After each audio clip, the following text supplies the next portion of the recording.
Chapter 41, Change of Mind Translator, Atlas Studios Editor, Atlas Studios Superintendent, put it down. I'll do it myself. Zhang Yibei said softly while trembling. Xiao Zongshui rolled his eyes and placed the water kettle in front of Zhang Yibei before continuing to distribute kettles to the other forging apprentices. The superintendent of the 78th workshop, Li Hongyuan, was pushing a cart of iron materials to the side of each smelting furnace. As for the other superintendents, some were sweeping the floor while others were moving things. In short, none of them were idle. On the other hand, the forging apprentices were resting. Some were eating while others were drinking water. At first glance, it was hard to tell who was a superintendent and who was an apprentice. Brotherly, are we just going to let that surnamed Joe do whatever he wants? One of the superintendents whispered when he passed by Li Hongyuan.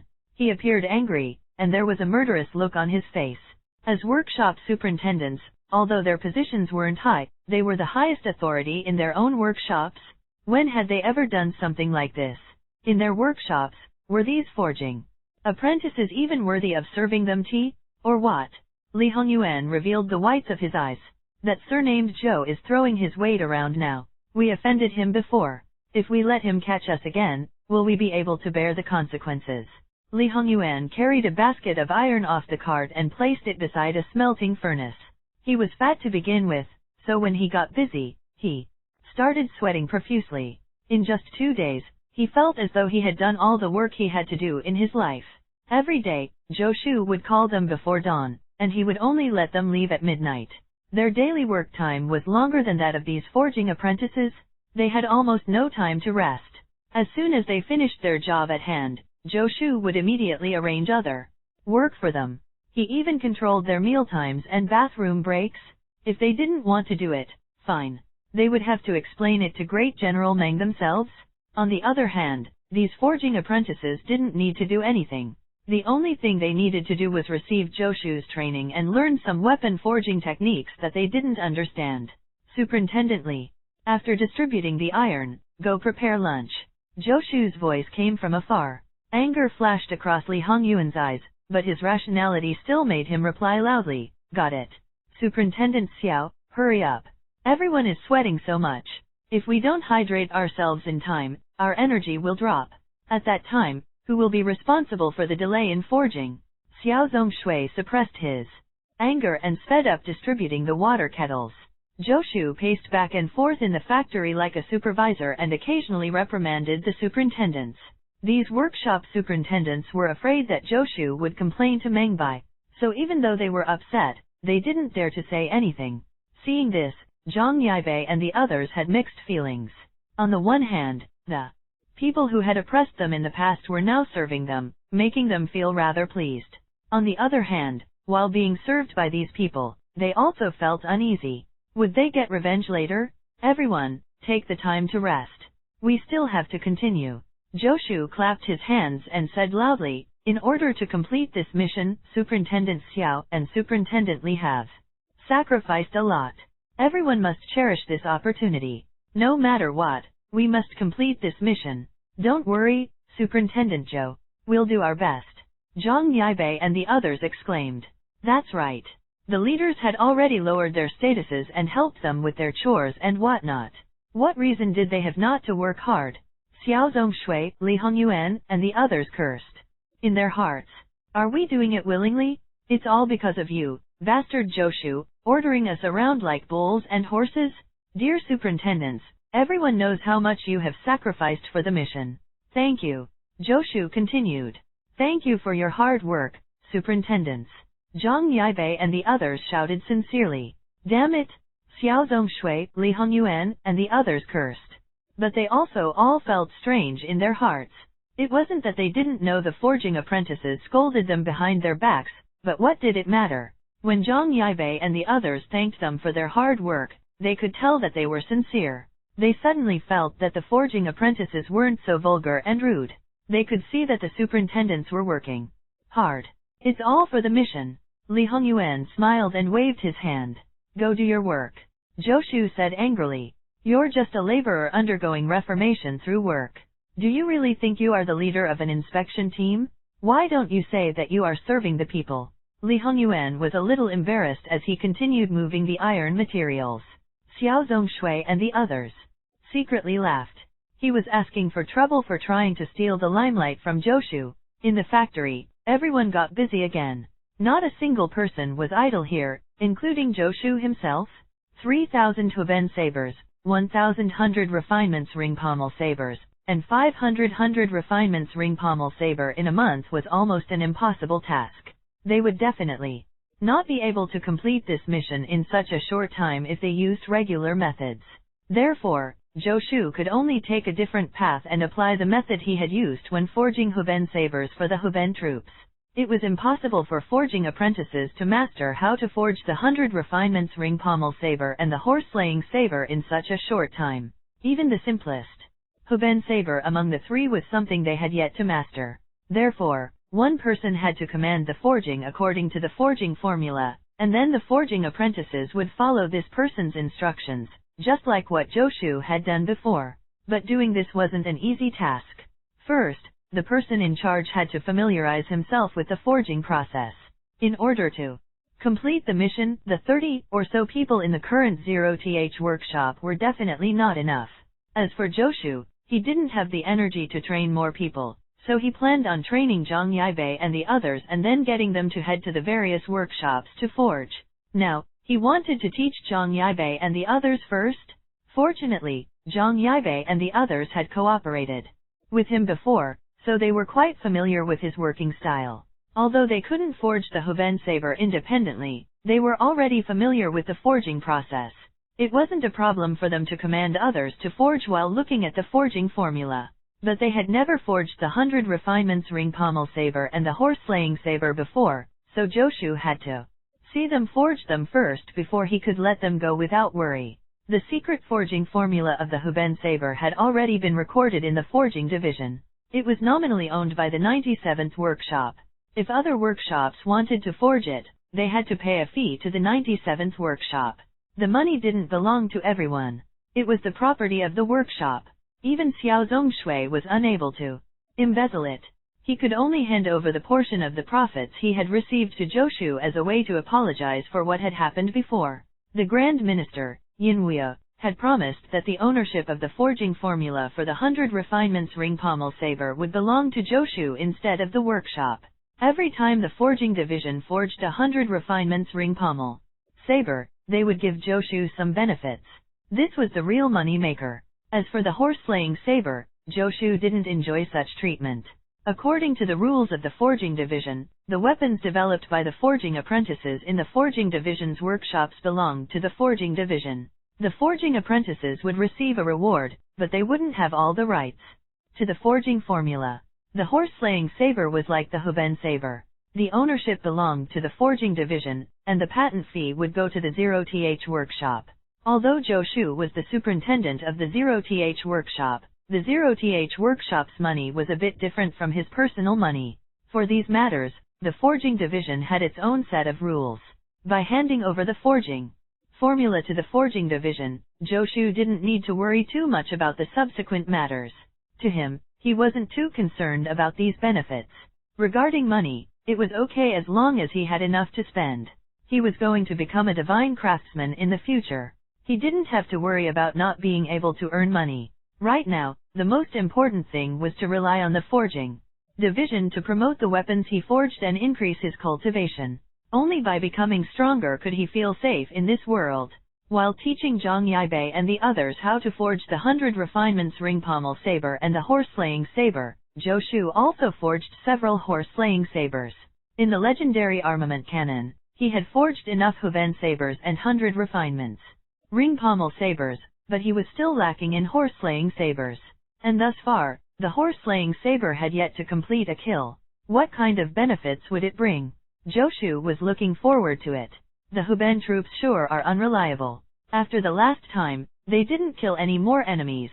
Thinking of the benefits from the legendary Armament Canon, Joshu thought of the huben saber and the 100 refinements ring pommel saber. He had handed over all the 100 refinements ring pommel sabers he forged to Meng by, most likely to equip soldiers. As for the 100 refinements ring pommel sabers, he would also hand them over to Meng by after a month. Only the huben sabers, as well, as the 100 huben sabers he had forged were all in the hands of the huben troops. Joshu had filled the quota in the legendary armament canon. Even if he forged more huben sabers, he wouldn't be able to replace them for the time being, unless the huben sabers with the huben troops were destroyed. Ever since the traitor incident, the huben sabers had not brought him any benefits for a long time, causing his dragon elephant prajna technique to be stagnant for a long time. As imperial guards, the huben troops had too few opportunities to fight. Right now, he could only hope that the 100 refinements ring pommel sabers and the horse-slaying sabers could be delivered to the hands of the soldiers. This would bring him the greatest benefits. After all, weapons were meant to kill enemies.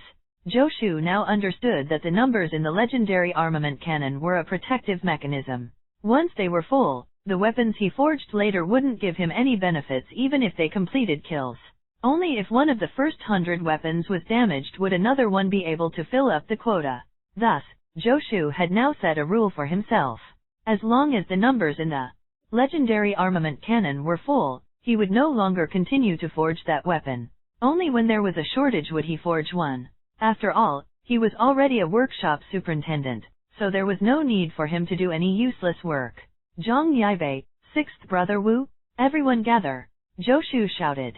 There's no need to think much about these things for now. The most important thing is to complete Meng's mission.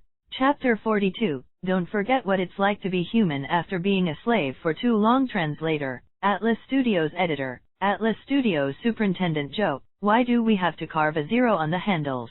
Zhang Yibei asked curiously. For 3 consecutive days, they had barely slept or rested.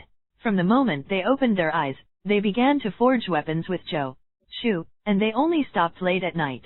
As for Xiao Zongshui, Li Hongyuan, and the other superintendents, they took care of all the logistics so that Zhang Yibei and the other forging apprentices could focus on forging. The effect was very obvious. On the 5th day, Zhang Yibei and the others had familiarized themselves with the forging process of the 100 refinements ring pommel saber and the horse-slaying saber. Now, this group of people could already be leaders and lead other forging apprentices to forge. Of course, the success rate was not necessarily high. It was impossible to be like Joshu and succeed every time. But there were a total of 39 people like Zhang Yibei. If they split up, each of them could lead 40 to 50 people to forge at the same time. As long as they succeeded once, there would be dozens of weapons. If the apprentices led by these 39 people all succeeded once, there would be over 1,000 of them. If everything went smoothly, completing Meng's mission shouldn't be too difficult. The only drawback of this method was that there were too many people that needed to be mobilized. If the 39 people were assigned 40 people each, it would be over 1,000 people. If not for Great General Meng's orders, it would be impossible for Joshu to mobilize so many forging apprentices. Among all the workshops in the forging division, the largest one only had about 1,000 people. And they also had their daily tasks to complete, so it wasn't easy to mobilize them. In addition to Meng's military order, Xiao Zongshui, Li Hongyuan, and the others were afraid that Joshu would get even with them. This was why they were willing to hand over all their forging apprentices. This is called branding, Joshu explained. When powerful forgers forge weapons, they will leave their own imprints on the weapons to show that the weapons are made by them. Although we are only forging apprentices, we should have this awareness. The zero means these weapons are produced by our 0th workshop, and our 0th workshop is responsible for their quality. We want everyone to remember that all the weapons produced by our 0th workshop are of the highest quality. Therefore, all of you have to be careful. None of the weapons forged this time can be flawed. Otherwise, it will ruin the reputation of our 0th workshop. Right now, we are just starting out. One day, we will make our name resound like the first 36 workshops of the forging division. At that time, you will understand what this means. Zhang Yibei nodded, but he didn't fully understand what Joshu meant. It wasn't just him who didn't understand. Xiao Zongshui and the other superintendents felt their mouths twitch when they heard this. How dare you compare yourself to the first 36 workshops of the forging division? In those workshops, the worst are all forging masters. Superintendent, why do we have to split everyone into 3 groups? We can work 16 hours a day. Sixth brother Wu asked loudly. If I find out that anyone dares to do this, I'll make them leave the 0th workshop. Joshu's expression sank as he coldly said, in the 3 groups, each person will lead 40 people and use the same batch of smelting furnaces. Once a group finishes forging, regardless of success or failure, they will immediately rest and switch to the next group. Like this, each group will only forge for 8 hours a day. They will rest for the remaining time in the day. This is an order. If anyone can't do it, then find another job. Our 0th workshop can't keep such a talent. 6th Brother Wu's face was deathly pale. He didn't know why Joshu was so angry. When they worked at the other workshops, working 16 to 18 hours a day was normal. He had only said it to express his loyalty. The mission was so tight. How could they afford to rest for so long? They only had to work for 8 hours a day and could rest the remaining 16 hours. This was too extravagant. Even the donkeys in the workshops wouldn't dare to do this. He felt that it was already a blessing to be able to work for 16 hours a day. Once upon a time, he had to work up to 20 hours a day. Superintendent, please rest assured. We will strictly follow your rules, Zhang Yaibei hurriedly said while tugging 6th Brother Wu's sleeve, hinting for him to apologize. 6th Brother Wu came back to his senses and hurriedly knelt. Superintendent, I'm sorry. Although he still didn't quite understand, the superintendent was always right.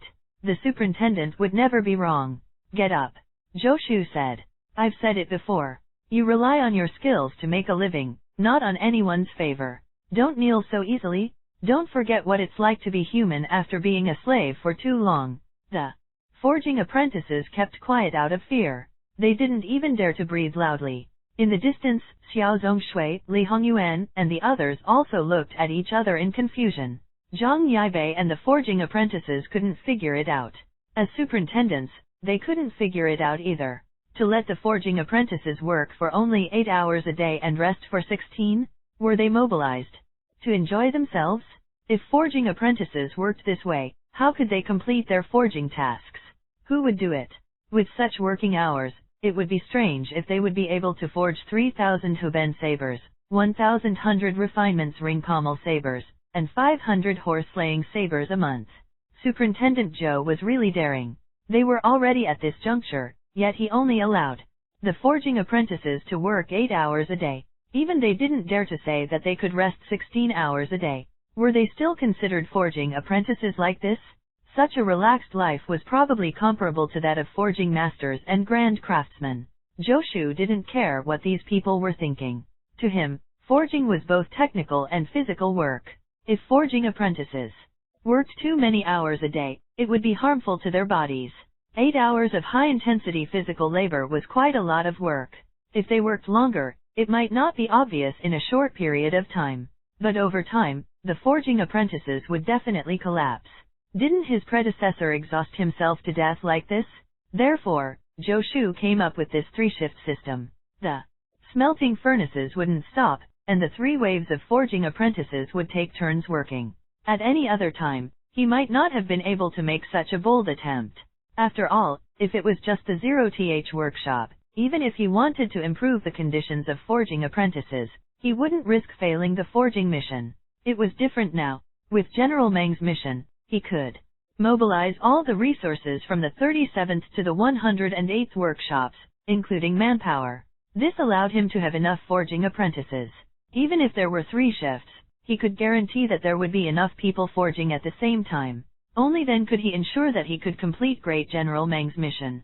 If he failed the mission, the punishment wouldn't be a joke. Xiao Zongshui, Li Hongyuan, and the others were afraid of Great General Meng's punishment, and so was Joshu. He didn't have any intention of knowing what the punishment involved. It was through strict, precise calculations that Joshu was certain that he could complete Great General Meng's mission in a month. This was why he dared to make such an attempt. Superintendent Xiao, Superintendent Li. Did you hear what I said? Joshu looked at Xiao Zongshui and the others. For this forging mission, the 0th workshop will be in charge of everything. I'll send Zhang Yaibei and the others to your respective workshops to assist in the forging. You need to ensure the manpower and other logistics work. As for what needs to be done, they will decide. You are not allowed to interfere, understand? We understand. Xiao Zongshui, Li Hongyuan, and the others said in low voices. They would need to transfer a large number of people to help with the forging.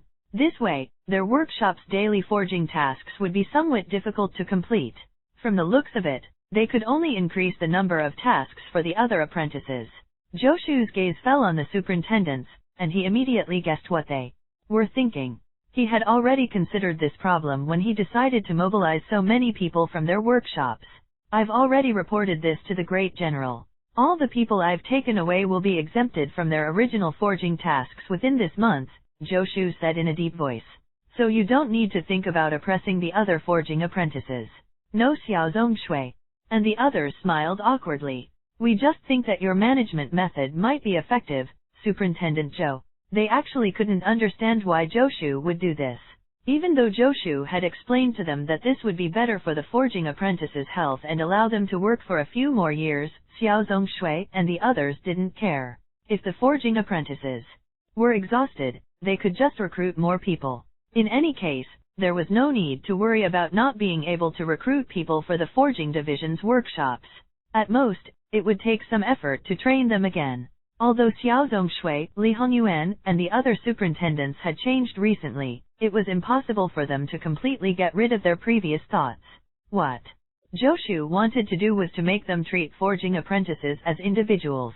Then he would think of a way to convince the Grand Minister through the upper-level route. When the time came, he would then promote his management method to the other forging division's workshops. The premise was that he had to prove that the 8-hour shift method was indeed effective. Otherwise, if it affected the supply of weapons from the forging division, it would affect the survival of the country. Superintendent Zhou, since you've already reported this to the great general, we will naturally obey your orders, Xiao Zongshui and the others said. In any case, they just had followed Joshu's instructions. In the end, it wouldn't be their responsibility if they couldn't complete the mission. I hope so. Joshu nodded. Follow what I said before. Everyone, move out. I will stay here. If there are any problems, send someone to inform me. Joshu said in a low voice. According to the completion of the mission, everyone will be rewarded. Of course, all of you won't get it. All the superintendents are rich and overbearing. You will definitely not be interested in my little reward. At most, I'll send you a silk banner. It will read hardworking and uncomplaining, highly meritorious and respectable. An old steed in the stable still aspires to gallop 1,000 miles. Chapter 43. The Genius, approved by the official's translator, Atlas Studios editor. Atlas Studios, hardworking and uncomplaining, highly meritorious and respectable. An old steed in the stable still aspires to gallop 1,000 miles? What the hell? Xiao Zongshui, Li Hongyuan, and the others all turned their heads away, ignoring Joshu. After interacting with him for the past few days, they had long found it strange that Joshu would spout strange words and phrases from time to time. But he had the upper hand. Even if they were unhappy with him, they had to endure it. Superintendent Xiao, bring Zhang Yaibei and the others to the 97th workshop. Superintendent Li, 6th brother Wu is yours. Superintendent Zhang, I'll leave these apprentices to you for now. Joshu assigned the apprentices to the various superintendents. Everyone, follow the plan. If any of the superintendents don't cooperate, tell me. I'll settle it. All the superintendents rolled their eyes. They had been working here for so many days. How could they possibly give up halfway? They only had to endure it for another month at most. All they had to do was work hard. Anyone could do it. When this mission is over, get as far away from me as you can, Joshu. I never want to see you again. Xiao Zongshui, Li Hongyuan, and the other superintendents left the 0th workshop with the forging apprentices assigned to them. After everyone left, Joshu returned to his smelting furnace and prepared to continue forging. For the past few days, he had been guiding Zhang Yaibei and the others, delaying his own forging progress. He had only forged half the quota of the horse-slaying sabers, and he still had a long way to go to reach 100. Just as he picked up his hammer and was about to start forging, he heard a loud voice outside the door. Old Zhou, I'm here to see you. Long time no see. Did you miss me? Sun Gongping entered the room. Oh, I haven't seen you for a few days. Your place has really changed. Why are you here? Joshu said. He hadn't seen Sun Gongping since he had forged the horse-slaying saber in public. At first, he thought Sun Gongping felt guilty for not helping him invite Yin Wu, and was too embarrassed to come and find him. But after he thought about it later, Sun Gongping probably wouldn't feel embarrassed since he was so shameless. You don't seem to welcome me here, Sun Gongping said. How sad. I treated you as a brother, but are you trying to say that I cast my gaze toward the moon, yet the moon shines on the gutter? Joshu said angrily. Hee, that's what I meant. Sun Gongping chuckled. Old Joe, you even have such literary talent? I cast my gaze toward the moon, yet the moon shines on the gutter. Not bad, I'll use it from now on. All right, stop talking nonsense. Tell me, what is it? Joshu said. Don't look for me if you want to borrow money. I really don't have money now. Do you see this place? In order to build it, I still owe a huge debt. Look at you. Sun Gongping rolled his eyes at him. Don't worry. I won't borrow money from you. I'm here to ask you to forge a weapon for me. I knew you wouldn't visit me for no reason. Joshu said. You want me to forge a weapon? Are you kidding me? I'm not a forging master yet. I can't forge weapons of quality. Sun Gongping was already a 9th rank martial artist. To martial artists who had just entered the ranks, standard weapons were not sufficient for them to display their strengths. Thus, most weapons used by low-ranked martial artists were low-ranked weapons. Of course, this was with the exception of those who didn't have the money to buy ranked weapons. I've thought about it. Rather than using a mediocre ranked weapon, it would be better to use a premium standard weapon temporarily. Sun Gongping shook his head. So, I've decided that before I save enough money to hire someone to help me forge a suitable ranked weapon, I'll use a standard weapon first. Isn't that easy? Doesn't your Divine Constable Bureau also have standard weapons? Joshu said. I remember that the 56th Workshop specializes in supplying standard weapons to the Divine Constable Bureau, right? Sabers, spears, swords, halberds, they are all free for use. I don't fancy any of those. They are not worthy of my status. Sun Gongping waved his hands.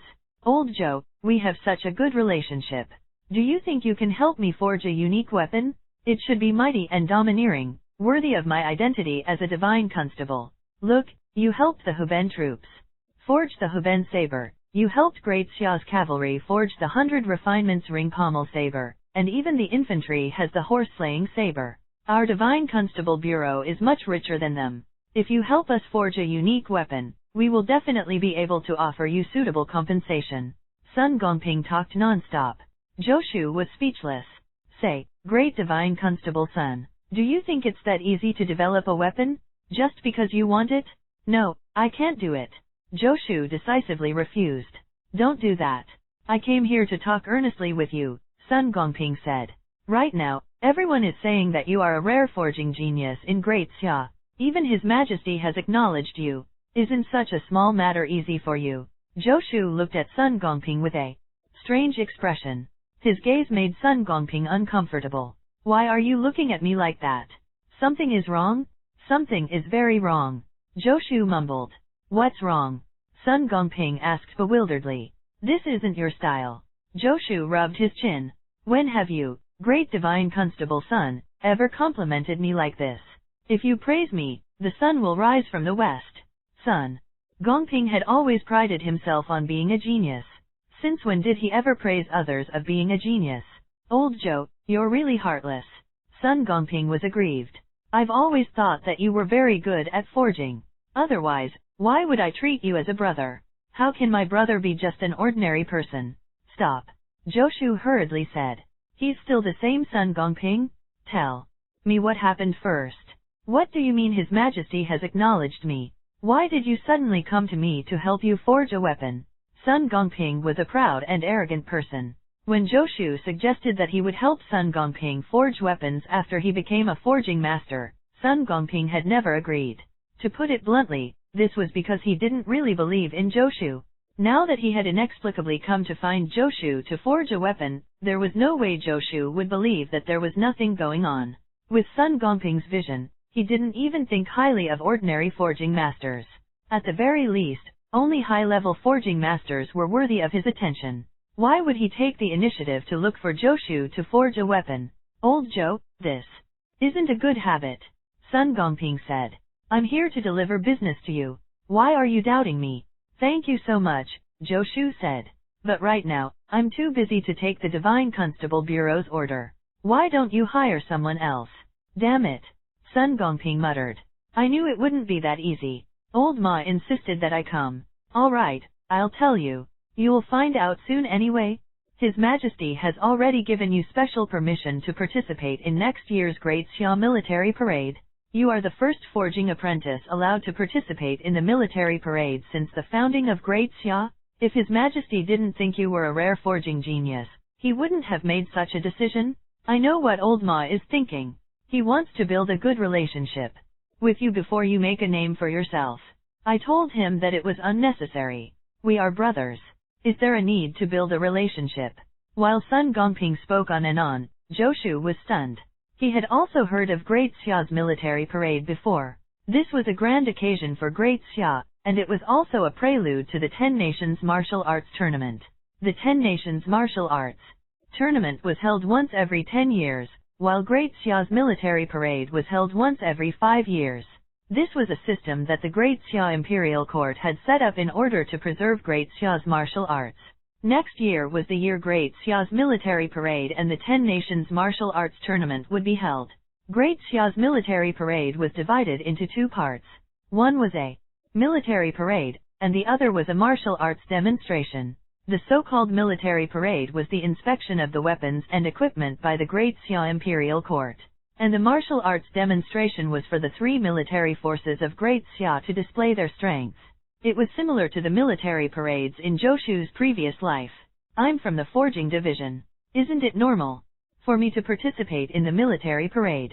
Zhou asked curiously. Normal my ass, Sun Gongping said. When have you ever heard of a forging apprentice being able to participate in the military parade? I've heard of it. I even heard that there was an apprentice who developed a new weapon during the military parade. His Majesty later rewarded him with the secret forging formula of a ranked weapon. Where did you hear this from? Sun Gongping rolled his eyes. How could a forging apprentice forge a weapon on the spot? Let me tell you. Although standard weapons are inspected during the military parade, those were all forged in advance by the forging division. Forging apprentices are not qualified to participate in the parade. Only forging masters, high-level forging masters, and grand craftsmen are qualified to forge weapons during the parade. Do you now know how rare it is for His Majesty to allow a forging apprentice to participate in the military parade? Zhou's eyebrows twitched. He had only heard rumors about the military parade in the past, so he really didn't know the details. Is it really rare? Zhou didn't care that much. With his ability, wasn't it normal to allow him to participate in the military parade? You, Sun Gongping gave him a thumbs up. You're really impressive. Cut the crap, old Zhou. Will you help me or not? Sun Gongping said indignantly. You're looking down on me now that you've managed to get close to His Majesty. Can we talk properly? Zhou rolled his eyes. It's not that I don't want to help, but I can't. It's not that easy to develop a new standard weapon. Even though I'm a genius, I can't forge one just because I want to. Besides, there's still General Meng's mission. I don't have time for the next months. At most, I promise that when a suitable opportunity arises in the future, I will help the Divine Constable Bureau develop a unique weapon. Okay, I'll hold you to it. Sun Gongping thought for a while, and realized that it was indeed the case. How could it be so easy to develop a new standard weapon? Even forging masters hadn't produced new weapons for many years. A promise is a promise made, Zhou said. You are my good brother indeed. Sun Gongping laughed heartily. Let's go. I'll treat you to a drink. No, Zhou was just about to refuse when he suddenly froze. A barrage of messages flashed in front of his eyes. Chapter 44, Is it difficult to ride a horse? Translator, Atlas Studios Editor. Atlas Studios. A barrage of messages flashed in front of Zhou's eyes, and he felt as if his dantian suddenly exploded. Waves of violent energy constantly surged out and instantly flowed through his entire body. You receive a reward of 2 years of cultivation because the huben saber you forged effectively completed a kill. You receive a reward of 2 years of cultivation because the huben saber you forged effectively completed a kill. In the blink of an eye, Zhou felt a string snap in his body. Then, as if he had broken through some sort of shackle, his strength kept increasing. Zhou could sense his strength constantly increasing, making him feel as though he was floating in the air. Becoming stronger was addictive. He had successfully broken through to the 8th level of the Dragon Elephant Prajna technique. The increase in his strength was not as great as before, but leveling up from the 7th to the 8th level, his strength had undergone a tremendous change. Reaching the 7th level from the 6th only required 128 years of cultivation, while reaching the 8th level required 256 years of cultivation. The difference between one level was like heaven and earth. Without even trying, Joshu could feel his own transformation. The strength he felt in his body could only be described with one word. When Joshu looked at Sun Gongping again, he felt like he could kill him with one slap. Now, my strength should be comparable to several Sun Gongpings, right? Why are you in a daze? I've made reservations at the Drunken Immortal Inn. There won't be a second time. It'll be your turn to treat me next time. Joshu pursed his lips. No, I'm not free. Oh right, great divine constable Sun, you are well informed. Do you know what the Huben troops are up to recently? Why are you asking this? Sun Gongping said half-heartedly. What else can they do? Protect the palace. The Imperial Guards can only patrol all day. What else can they do? This was equivalent to not saying anything at all. How could they suddenly complete any kills if they were patrolling the palace? The Huben sabers had just given him decades worth of cultivation, indicating that they had just experienced a battle. There was no rebellion in Great Xia. How could they have the chance to kill enemies in the palace? His curiosity diluted the excitement of having just broken through to the next level. In this world, he didn't have many channels to obtain information. He was practically blind to the world outside of the forging division. Even within the forging division, there were many things that he didn't know. He had known almost nothing about the military parade that Sun Gongping had mentioned. In the end, it was because his foundation was too shallow and he didn't have any connections. Even if he wanted to obtain information, he might not be able to find a way. Great Divine Constable Sun, what did you just say? Joshu said. Huben troops. Sun Gongping was puzzled. He felt that Joshu was acting strangely today and absent-minded the entire time. No, before that, I've made reservations at the Drunken Immortal Inn. Let's go. Joshu said straightforwardly. I've thought about it. Work is never ending. Since you've sincerely invited me, I definitely have to accept your invite. Sun Gongping was a Divine Constable of the Divine Constable Bureau and had a mysterious background. If he could build a good relationship with him, it would be easier for him to gather information in the future. It would be great if he could get to know some people in the capital through him. Just the two of us? Joshu asked. Or what? Sun Gongping asked. I originally wanted to invite you to listen to music, but Old Ma refused. Joshu was speechless. Is he here to treat me to a drink or to spend public funds? Is he here on behalf of the Divine Constable Bureau to build a good relationship with me? To think that I thought he really treated me as a good brother. The guilt in Joshu's heart instantly disappeared. Originally, he had felt a bit guilty for keeping in contact with Sun Gongping in order to make use of him, but wasn't Sun Gongping the same? Everyone was using each other. I'm not afraid of being used by others. It's much better than being useless. Joshu consoled himself. Thinking about it, it made sense. He was only the superintendent of a small workshop in the forging division. Although he was a little more handsome, talented, and might have more money in the future. What else did he have? Why were others rushing to build a good relationship with him? Wasn't it because he was useful? After thinking this through, he no longer felt uncomfortable. Is it really the Drunken Immortal Inn? It's not a restaurant, right? Joshu still remembered the first time he had met Sun Gongping. Sun Gongping had directed him to a small restaurant. Hehe, you still remember that restaurant? Sun Gongping chuckled. I wouldn't mind if you really want to go to a restaurant. No, going to a restaurant is no different from eating at the forging division. Joshu changed his clothes and walked toward the capital with Sun Gongping. The forging division's workshops were located on the outskirts of the capital. It was around 15 kilometers away from the capital of Great Xia. Sun Gongping had come on horseback, but Joshu didn't know how to ride a horse. Also, he didn't have a horse, so they could only rely on their legs. I can't believe you don't know how to ride a horse. Sun Gongping had repeated this sentence countless times. Joshu flew into a rage out of humiliation. So what if I don't know how to ride a horse? Did you know how to ride a horse since birth? Hehe, although I wasn't born with it, I was already able to ride a horse when I was 3, son. Gongping chuckled. So what? Didn't you just learn it earlier? Zhou said. I was just too lazy to learn in the past. It's not that hard to learn how to ride a horse. Give me the horse. With that, he snatched the reins from Sun Gongping's hands, stepped on the stirrups, and jumped onto the horse's back. Be careful, don't hurt my horse. Sun Gongping shouted. Zhou rolled his eyes and imitated what he had seen in TV dramas. He clamped his legs together. Giddy up! Zhou shouted, and the horse galloped forward. He leaned back and almost fell. Sun Gongping burst into laughter. Zhou's eyebrows rose slightly. He adjusted his body and sat firmly on the horse's back. The next moment, he seemed to enter the state of being one with the horse. His body moved up and down, rhythmically with the horse's galloping. No matter how fast the horse ran, he sat firmly. Level 8 of the Dragon Elephant Prajna technique not only gave Zhou divine strength, but his control over his body had reached an inconceivable level. There was no way he would be dismounted by the horse. Sun Gongping was dumbfounded as he watched the horse run faster and faster while Zhou sat more and more steadily. He was left behind. Sun Gongping cursed and chased after him. An hour later, Zhou and Sun Gongping appeared at the capital gates. Zhou's face was flushed, but he didn't even need to catch his breath. Meanwhile, Sun Gongping was covered in sweat and dust. He had run all the way. 9th-ranked martial artists didn't know how to fly or burrow beneath the ground. They would be just as tired when they ran. It's not hard to learn how to ride a horse. Zhou laughed.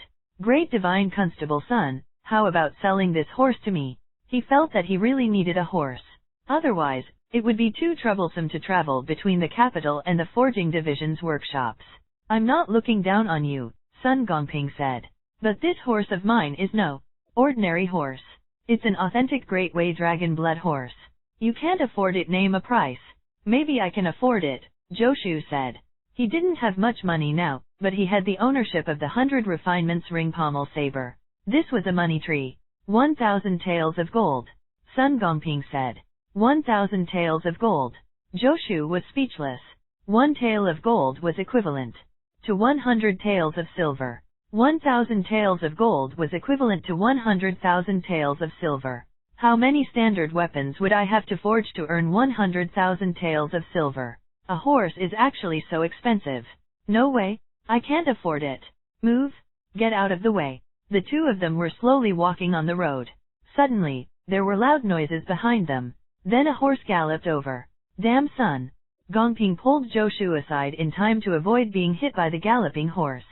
Along the way, the pedestrians avoided the horse. Many of the roadside stalls were knocked over. What happened? Zhou watched the galloping horse disappear at the end of the long street, his heart stirring. Was that a huben troop? His eyesight was astounding. Although the horse had only brushed past them, he could still see the knight on horseback wearing the huben troop's armor with bloodstains on his body. He thought about the cultivation increase he received earlier. The huben troops encountered enemies? Aren't the huben troops imperial guards? Zhou looked around. It was peaceful in the capital. Although it was a little chaotic from the galloping horse, it didn't look like a war had broken out. Great divine constable son, the one who just passed by, is he from the huben troops? Why did I see blood on him? Zhou asked Sun Gongping. The frivolous expression on Sun Gongping's face disappeared, and he became serious. I saw it too. Sun Gongping said in a low voice. Something must have happened. Old Zhou, go to the drunken immortal in yourself. Eat whatever you want. After you're done, put it on my tab. I'm heading back to the Divine Constable Bureau to take a look. While speaking, Sun Gongping had already mounted his horse and rode off. Zhou, is this how you treat someone to a meal? If I put it on your tab, will it be like what happened last time? I didn't come out to eat but to socialize. Zhou mumbled to himself and frowned. What happened to the huben troops? That knight rushed back on his horse. Is he here to seek help? In Great Xia, who dares to attack the huben troops openly? You receive a reward of 2 years of cultivation because the huben saber you forged effectively completed a kill. You receive a reward of 2 years of cultivation because the huben saber you forged effectively completed a kill. While he was thinking, 2 more messages appeared in front of Zhou. The battle isn't over yet? Chapter 45, They don't look very strong. Translator, Atlas Studios editor, Atlas Studios, you won't be able to escape. Hand over the name list, and I'll grant you a quick death. Less than 50 kilometers from the capital of Great Xia, there was a canyon in the mountains, and a group of black-robed men was surrounding a group of soldiers. Dozens of corpses littered the ground. Some were dressed in military uniforms, while others were dressed in black. Clearly, both sides had suffered casualties, but most of them were wearing military uniforms. It's you who won't be able to escape. The one who spoke was a general covered in blood. If Joshu was here, he would definitely be able to recognize that this person was Cheng Yang, the lieutenant of the huben troops who had gone to the forging division to find the traitor. The current Cheng Yang was miserable. His originally shiny armor was now covered in bloodstains, and it was unknown whether the blood belonged to him or the enemy. There was a cut on his cheek by a sharp blade. The blood had stopped flowing, and his somewhat pale skin was exposed, looking abnormally terrifying. This is Great Xia. Since you dare to come here, don't even think about leaving here alive. Cheng Yang roared with all his might. Haha, do you believe that I can kill all of you before your reinforcements arrive? The leader of the men in black sneered. So what? Cheng Yang wasn't afraid at all. The edge of his huben saber was already jagged, and his strength was almost depleted. If he continued fighting, he probably wouldn't be able to last much longer. But there was no fear in his eyes as he glared at the man in black. Even if only one soldier lives in the huben troops, we will not disgrace Great Xia. Great Xia will avenge us. Haha. The leader laughed. Let me tell you, everyone in Great Xia's capital has been restrained. No one will save you. If an army is mobilized, by the time it arrives, we would have already left Great Xia. So, you can die now. The leader raised his hand. Before his sword fell, Cheng Yang had already raised his huben saber. Huben troops, charge! Cheng Yang roared. The remaining 20 or so huben troops behind him shouted in unison, charge! The huben troops charged toward these men in black. The leader sneered and swung his arm down. The number of men in black was almost twice that of the huben troops. Without a sound, they charged toward the soldiers. Both sides collided, and in an instant, flesh and blood flew everywhere. Broken sabers and swords fell with a clang. In just a moment, countless people from both sides collapsed. Another deep wound appeared on Cheng Yang's body, and the man in black opposite him was beheaded by him. The leader narrowed his eyes and slashed one of the huben troops several feet away. In a flash, he was already in front of Cheng Yang. With one move, he aimed and slashed toward Cheng Yang's head. Clang! Cheng Yang staggered backward, and the huben saber in his hand could no longer bear the burden and broke. There was a flash of sadness in Cheng Yang's eyes, but it immediately turned into determination. He held the broken saber and glared at the leader in black. He took a step forward and started fighting with him. A similar scene occurred in every corner of the battlefield. No one would have thought that there would be such a group of people attacking Great Xia's army at such a close distance to the capital. The huben troops hadn't expected this either. It was completely out of everyone's expectations. Thus, Cheng Yang and the others had been caught off guard and suffered heavy losses. If not for the extreme sharpness of the huben troops, they would have already died in the hands of the other party. However, although the huben sabers were sharp, their greatest weakness was their toughness. Logically speaking, the huben troops were imperial guards, and their daily mission was to guard the imperial palace. Even if the huben sabers were not sturdy enough, it shouldn't have mattered. After all, their battles usually didn't last long. But now, this weakness was magnified infinitely. Without reinforcements, Cheng Yang's group was caught in a bitter battle. The huben sabers were damaged, followed by the deaths of the huben troops. When Joshu arrived at the scene, he happened to see this tragic scene. You receive a reward of 2 years of cultivation because the huben saber you forged effectively completed a kill. Along the way, Joshu saw countless messages. He didn't even bother to sense the changes in his cultivation. It would take him 512 years of cultivation to reach the 9th level of the Dragon Elephant Prajna technique. Still, a few decades of cultivation was better than nothing. Joshu lay on a mountaintop and looked down into the valley. He saw the person surrounded in the center, who seemed to have gone mad. He felt that this person was somewhat familiar. After carefully identifying him, he finally recognized him. Cheng Yang? Who are these men in black? How dare they attack Great Xia's huben troops here? Joshu felt a chill in his heart and lowered his head even more. Driven by curiosity, he had left the capital and come all the way here. Speaking of which, he was also lucky. Great Xia's capital was surrounded by mountains, and there was more than one path. He just wanted to try his luck. Just when he was about to give up, he found Cheng Yang. It looks like Cheng Yang and his group won't be able to last much longer. Joshu saw that only Cheng Yang and 10 or so people were bitterly holding on, but they were obviously at their limits. Cheng Yang seemed to be in a daze. He waved the broken saber in his hand and kept shouting, "Kill!" The leader in black teased Cheng Yang and the other huben troops like a cat chasing a mouse. Why aren't the reinforcements here yet? Joshu turned around and looked in the direction of the capital. This place was less than 50 kilometers away from Great Xia. Even he had arrived, so shouldn't the experts of Great Xia already arrive long ago? There was no movement in the direction of the capital. He looked at Cheng Yang and the others. It will be a miracle if they can last for 10 minutes in their current state. Joshu furrowed his eyebrows tightly as his heart sank. Should I save them or not? Joshu stared at the men in black as a thought flashed through his mind. These men in black don't look very strong. These men in black were able to defeat Cheng Yang and his group because of their numbers. In fact, they weren't much stronger than Cheng Yang's group. Although Joshu didn't have much combat experience, his heavenly saber art was a combat saber technique to begin with, so he still had the necessary insight. Save? Joshu didn't think for too long before making his decision. Although he and Cheng Yang were not very close, they were still acquaintances. Moreover, they could be considered colleagues. If he really watched him get killed, he would feel uneasy in the future. Moreover, he reckoned that these men in black wouldn't be able to hurt him. This was Great Xia. All he had to do was wait for Cheng Yang's group to escape to the capital. He expected that these men in black wouldn't dare to chase after them. It shouldn't be too dangerous. If Joshu's life was in danger, then he definitely wouldn't take the risk. Although saving people was good, it wasn't worth risking his own life. After making his decision, Joshu leaped over the mountain and slipped down into the canyon.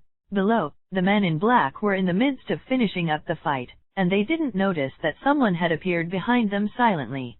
"Humph, since you are so stubborn, then die. I will be able to get the list from your corpses." With a flash, the leader appeared in front of Cheng Yang and slashed at Cheng Yang's chest. Cheng Yang dodged with all his might. With a ripping sound, the clothes on his chest were cut by the blade.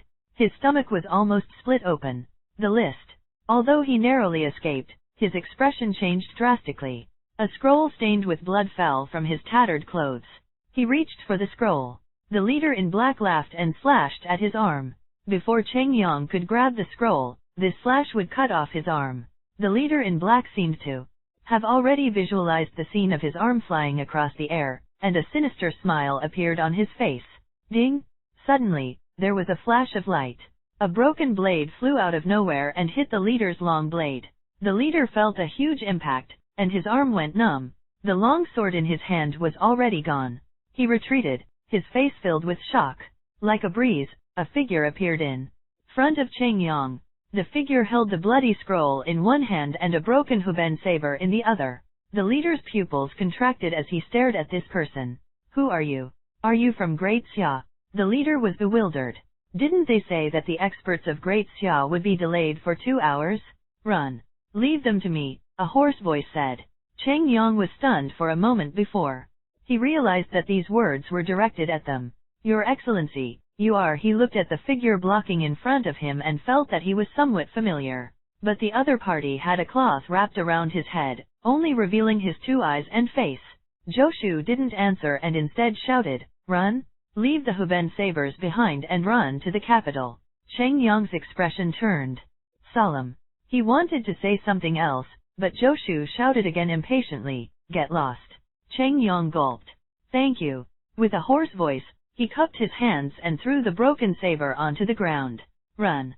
The remaining huben soldiers put down their huben sabers and supported each other as they fled toward the capital at their highest speed. Although they didn't understand why Joshu asked them to leave their huben sabers behind, they knew that in their current state, even if they stayed behind, they would only be a burden. Instead, it would be better to escape and bring back reinforcements. When the men in black saw that the huben troops were about to escape, their expressions changed, and they all took a step forward. Joshu kicked forward, and a huben saber flew up from the ground and landed in his hand. He could sense that this was a huben saber he had forged the moment it landed in his hand. His lips curled up slightly as he looked at the group of men in black. Your opponent is me now. Chapter 46. Is this how you treat someone when you ask for help? Translator, Atlas Studios Editor, Atlas Studios Clang? A saber light tore through the sky like a dragon soaring through the 9 heavens. The leader in black could only see a beam of dazzling white light. Who exactly are you? He muttered to himself as the long saber above his head broke into 2. Following this, blood appeared between his brows and spread continuously like ink-stained paper. Then he crashed to the ground, dead. He's really weak, Joshu mumbled. If the leader hadn't already died, he would definitely have vomited blood from anger. You've already killed me, and you still call me weak? Joshu threw the badly damaged huben saber on the ground and looked at the corpses on the ground. Only then did he feel his lungs churning. It had only been a short while since Cheng Yang's group left. They probably hadn't even reached the capital yet. Had I known these men in black were so weak, I wouldn't have gotten them to leave first. If they stayed, it would have been easier to clean up the battlefield, right? But then again, there's nothing to clean up on this battlefield. The huben sabers left behind by the huben troops were no longer intact. When he killed the men in black, Joshu had used up all the huben sabers. Killing men in black with 1 slash and 1 weapon each was indeed quite satisfying, but it was also quite expensive. If only they had been 100 refinements ring pommel sabers or horse-slaying sabers. At least, they wouldn't have broken so easily. Joshu thought about it and decided to leave these corpses for the huben troops to deal with. Cheng Yang's group would probably send people over soon. In any case, this place was in the wilderness, and no one would come here anytime soon. At the thought of this, he wasn't willing to stay any longer. He took big strides and headed toward the capital. Although Joshu had fought a great battle, he didn't feel the slightest bit tired. Instead, he felt as if his entire body was full of energy. This wasn't surprising. The men in black weren't even ranked martial artists, and they were pitifully weak. To Joshu, they were just ordinary people he could kill with 1 slash. Furthermore, killing one had rewarded him with 2 years of cultivation. Not only did he not spend much effort, but he even increased his cultivation by decades. How could he not feel good? In order not to run into Cheng Yang's group, Joshu deliberately took a detour and ran back to the 0th workshop to change his clothes. Then he ran to the Drunken Immortal Inn. It was rare for Sun Gongping to treat him, so Joshu didn't want to let go of this opportunity. While Joshu was ordering food and drinks at the Drunken Immortal Inn, the huben troops commander, Cheng Wanli, and the Divine Constable Bureau's chief constable, Ma Fengzhang, had already rushed to the place where the huben troops had been attacked. Brother Ma, we came too late. Cheng Wanli looked at the scene of the tragic situation, his eyes full of sorrow. The corpses of the huben troops made his heart bleed. These were all his sons he had spent so much effort to nurture. Damn it! General Cheng, my condolences. Ma Fengzhang sighed. The huben troops received orders to find traitors, but we never expected them to encounter such a calamity. It's my fault. I didn't realize that such a power was lurking in Great Xia. I will seek forgiveness from His Majesty. This isn't your fault, Brother Ma. The enemy is too cunning. Cheng Wanli gritted his teeth. Who would have thought that they would launch a suicide attack in the capital just to stall for time? I just find it a little strange. They made such a big commotion just to kill huben troops. General Cheng, with all due respect, the huben troops don't seem to have such value, Ma Fengzhang said. I know my limits. Cheng Wanli smiled bitterly. The huben troops aren't worth the enemy spending so much to deal with. The other party had started a riot in the capital, and more than 10 ranked experts had their identities exposed. If it was just to deal with the huben troops, it was completely unnecessary. The huben troops were just formed, and there were only a few thousand of them. They were not even ranked within Great Xia's armies. No matter how they looked at it, dealing with the huben troops wasn't worth the price. Ask Cheng Yang and the others later, and we'll know why. I'm a little curious now. Who saved Cheng Yang? Cheng Wanli's gaze fell on the men in black. It was these people who had made his huben troops suffer heavy losses. He wished he could kill them again. General Cheng, take a look at the wounds on these men, Ma Fengzhang pointed at the bodies of the men in black. Cheng Wanli calmed down and looked at the wounds carefully. A moment later, a thoughtful look flashed across his eyes. That senior? From the saber intent, yes. Ma Fengzhang nodded. General Cheng, it seems that your huben troops are fated with this person. Ma Fengzhang pondered. What is his motive for hiding in the capital? As the head of the Divine Constable Bureau, Ma Fengzhang had an unknown god entrenched in the capital. Just thinking about it made him feel a bit scared. However, Cheng Wanli didn't seem to care. No matter what this senior's purpose is, he has no ill intentions toward Great Xia. First, he prevented the leak of the Huben Saber's secret forging formula, and now he saved my brothers. He is the great benefactor of my Huben troops. You missed something else, Ma Fengzhang said. He even helped you become a ranked martial artist. Cheng Wanli nodded. I will never forget this senior's great kindness. If not for the blade marks left behind by this senior in the Saber Cave, Cheng Wanli wouldn't have been able to comprehend saber intent and break through to 9th rank martial artist. To him, this favor had made him a new man. Ma Fengzhang contemplated for a moment but still couldn't understand. From the looks of it, this mysterious master had helped Great Xia twice. Furthermore, the saber cave and blade marks he had left behind were extremely beneficial to the low-level martial artists of Great Xia. No matter how one looked at it, he had nothing but kindness toward Great Xia. However, Ma Fengzhang still made up his mind to find out who this mysterious expert was. It wasn't that he wanted to do anything to the other party, but as the Divine Constable Bureau's head, he could only feel at ease when he had an idea of the uncontrollable factors that could affect the capital. Let us not mention how Cheng Wanli and Ma Fengzhang dealt with the aftermath. Sun Gongping, in the Drunken Immortal Inn in the capital, was dumbfounded as he looked at the table full of leftovers. Sun Gongping rubbed his eyes and asked in disbelief. Did you eat all of this? Didn't you tell me to eat whatever I want? Zhou shrugged. The Drunken Immortal Inn's food and drinks are indeed much better than our workshops. I accidentally ate a bit more. Great Divine Constable Sun, are you going back on your word? If you really want to go back on your word, it's fine. I'll pay the bill myself. At most, when I tell others in the future, bullshit? I said I'd treat you. Sun Gongping stared at him. Do you think I won't be able to afford it? Eat as much as you want?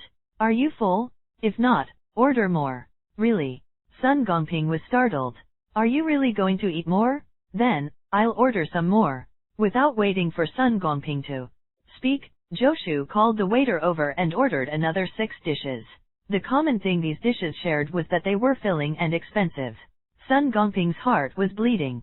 Damn it, will old Ma reimburse me? If he dares not to reimburse me, I will fight him. Sun Gongping felt indignant. The food and drinks at the Drunken Immortal Inn were extremely expensive. Even he felt his heart ache whenever he ate here. Old Joe ordered so much just because he doesn't have to pay. Can he really eat so much? The stack of plates is taller than him? Zhou didn't think too much about it. His cultivation had suddenly increased by several decades, and because his strength soared, he felt hungry. He was so hungry that he saw stars. If he didn't eat now, when would be a better chance to eat? Oh right, Great Divine Constable Sun, what happened just now? Did a war break out? Zhou asked even though he knew. It's nothing. Sun Gongping started chewing on his food with a vengeance. Even if a war breaks out, it won't reach the capital. Great General Meng is already preparing to set off. Previously, it was just a few small fleas that jumped out to cause trouble. They were already killed. Sun Gongping said boldly, they must be blind to have the guts to cause trouble in the capital of Great Xia. If I arrived sooner, I would have sent them on their way first. Is that so? Zhou was deep in thought. It seems that something indeed happened in the capital, which is why no one went to help Cheng Yang's group. But from the sound of it, nothing major happened. After all, the Great Xia Imperial Court isn't weak. Speaking of which, old Zhou, there will probably be business coming your forging division's way. Sun Gongping chuckled. Before I came here, I heard that the Huben troops have benefited from this disaster. They will probably expand their forces later. When that happens, their demand for Huben sabers will definitely increase. Zhou nodded. From what he saw, the Huben sabers of Cheng Yang's group were all damaged. They definitely needed to purchase a batch of Huben sabers. Old Zhou, you've had your fill of food and drinks. Have you considered the weapon? Sun Gongping continued. This time, not only will the huben troops be affected, but our Divine Constable Bureau will also be reprimanded by His Majesty. According to my understanding of Old Ma, the Divine Constable Bureau will definitely make a big move. If you can help the Divine Constable Bureau develop a unique weapon, I can guarantee that you will make a killing. Didn't I tell you? Forging weapons requires inspiration. Joshu was dumbfounded. This isn't something that can be developed just because I want to. Would you dare to use a random saber I forged? A saber not only has to look good, but there are many other professional things involved. You wouldn't understand even if I told you. Only useless people find excuses. Sun Gongping said disdainfully. Aren't you known as a forging genius? You can't even do such a small thing. Just tell me, are you going to do it or not? Joshu was speechless. When did I become known as a forging genius? It's all because of you? Okay. Is this how you treat someone when you ask for help? Damn it. Fine, but I have a condition, Joshu said unhappily. I really like the food and drinks here. In the future, I'll have them send me a table of food and drink every day, and your Divine Constable Bureau will pay for it. Chapter 47, Kill Without Delay. Translator, Atlas Studios Editor. Atlas Studios what? Why don't you go rob someone? Sun Gongping widened his eyes. It's not like we won't pay for weapons from the forging division. Why should we take care of your meals? Great Divine Constable, do you understand what customized means? Joshu rolled his eyes. If you want huben sabers or 100 refinements ring pommel sabers, or even horse-slaying sabers, it's not a problem. You can just go to the forging division to buy them. Now, shouldn't you pay extra if you want a customized weapon? I'm only asking for food and drinks. This is already a friendship price, okay. The Divine Constable Bureau was the same as Great Xia's 3 armies. They could purchase weapons directly from the forging division. Naturally, there were certain procedures. Under normal circumstances, they could choose whatever standard weapons they wanted from the forging division. However, the forging division would not specially develop standard weapons for them. Customization services were available in the forging division as well, but they were only available to those qualified. All ranked martial artists in Great Xia could ask the forging masters in the forging division to forge weapons, and the fees could be very different. Thus, Joshu's words were completely reasonable. Even Sun Gongping could only roll his eyes at him. Then, when can you develop a weapon? I can't guarantee you that, Joshu said. Perhaps a day, perhaps a month, or perhaps a year. Do you think I'm a fool? Sun Gongping said angrily. Goodbye, I won't see you again. Sun Gongping walked away in anger. After walking away, he heard Joshu shouting from behind, "Don't forget to pay." He stumbled and walked faster. Joshu smiled as he rubbed his stomach and left the drunken immortal inn in satisfaction. You mean you seized a list from a traitor? In the huben troops camp, other than the huben troops, the Divine Constable Bureau's Ma Fengjiang and a few other Divine Constables were also here. Cheng Yang was reporting the situation to Cheng Wanli. In other words, the enemy made such a big fuss just to regain the list. Ma Fengjiang's eyes shone as he pondered. And the list? Cheng Wanli said. The name list is with that senior. Cheng Yang looked guilty. He had forgotten to ask for the name list back then. Even if he hadn't, he wouldn't have been able to ask for it.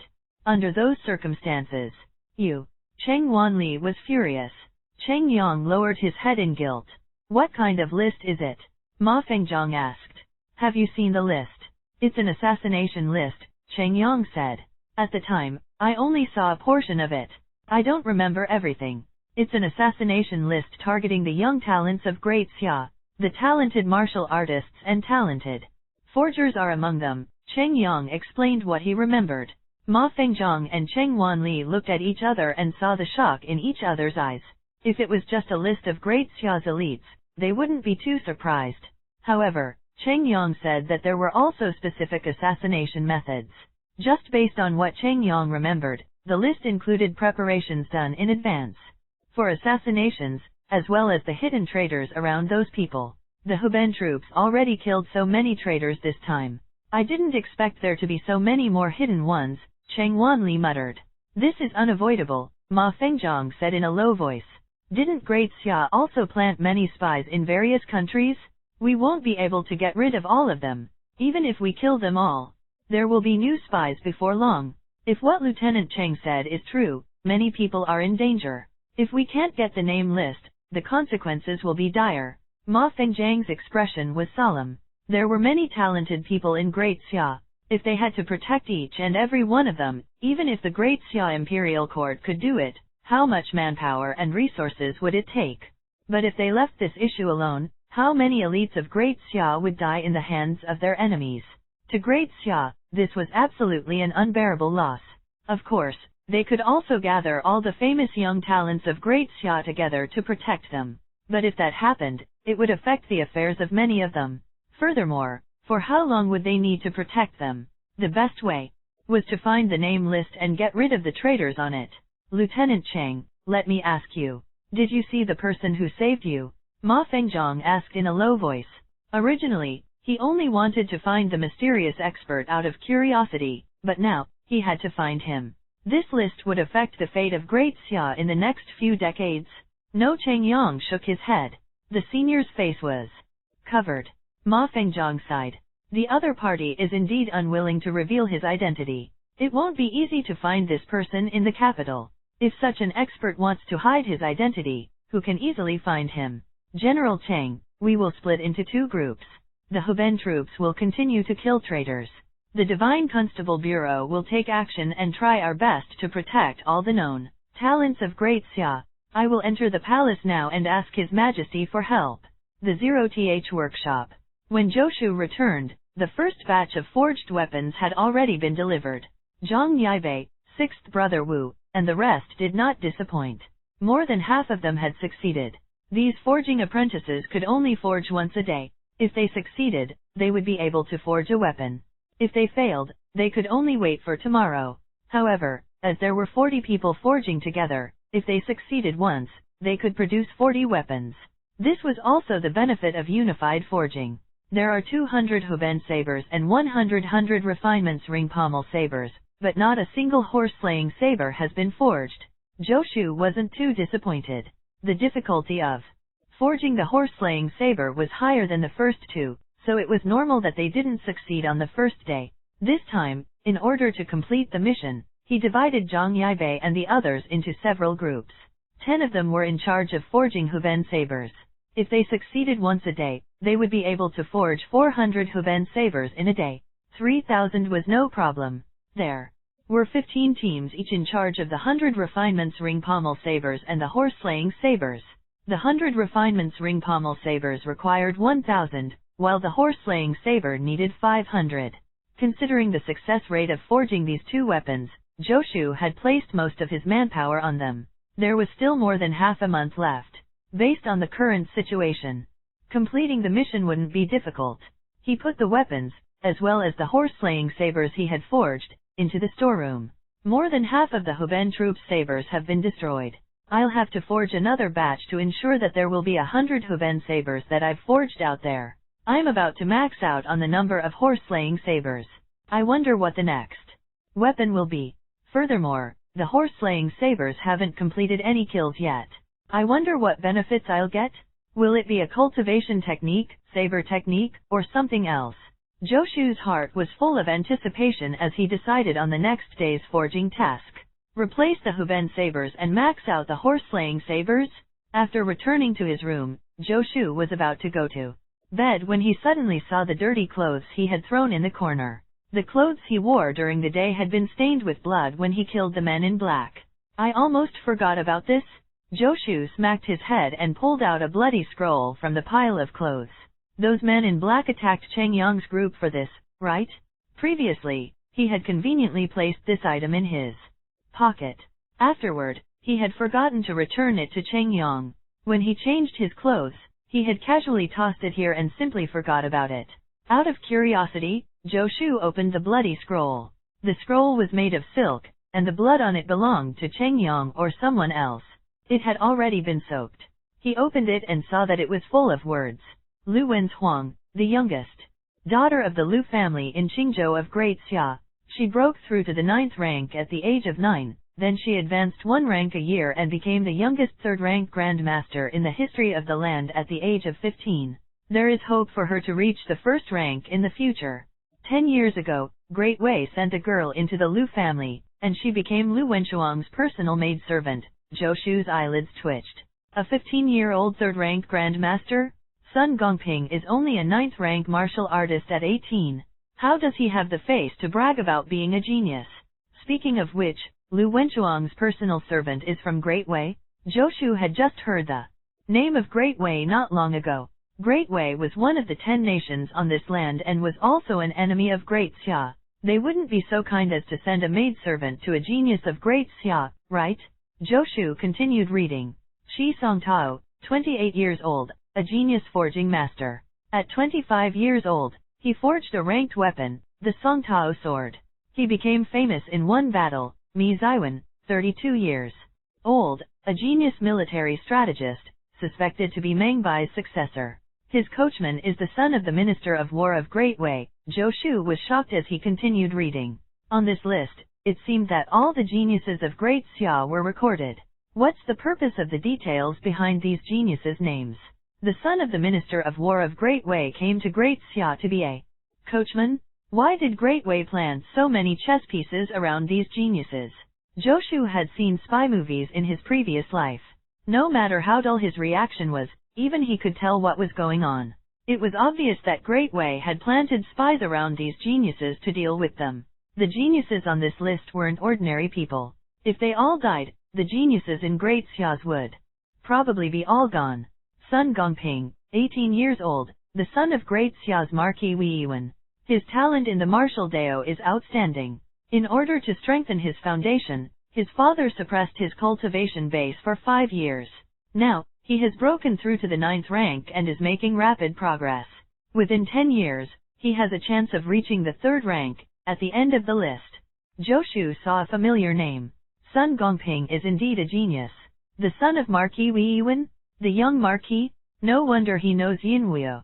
Chapter 48. The dignified workshop superintendent doesn't even have a servant translator. Atlas Studios editor. Atlas Studios F***CK your ancestors?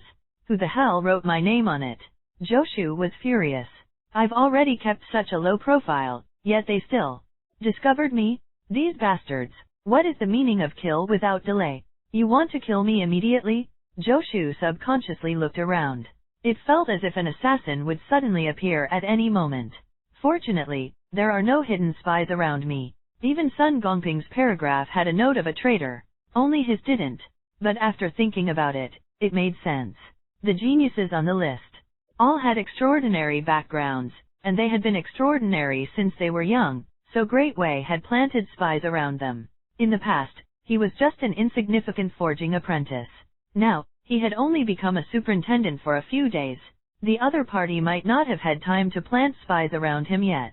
No wonder those men in black wanted to kill Cheng Yang. If this list falls into the hands of the Great Xia Imperial Court, the spies of Great Wei will be completely uprooted. These spies were almost all planted around the geniuses 10 years ago. If they were removed, it wouldn't be so easy to place them again.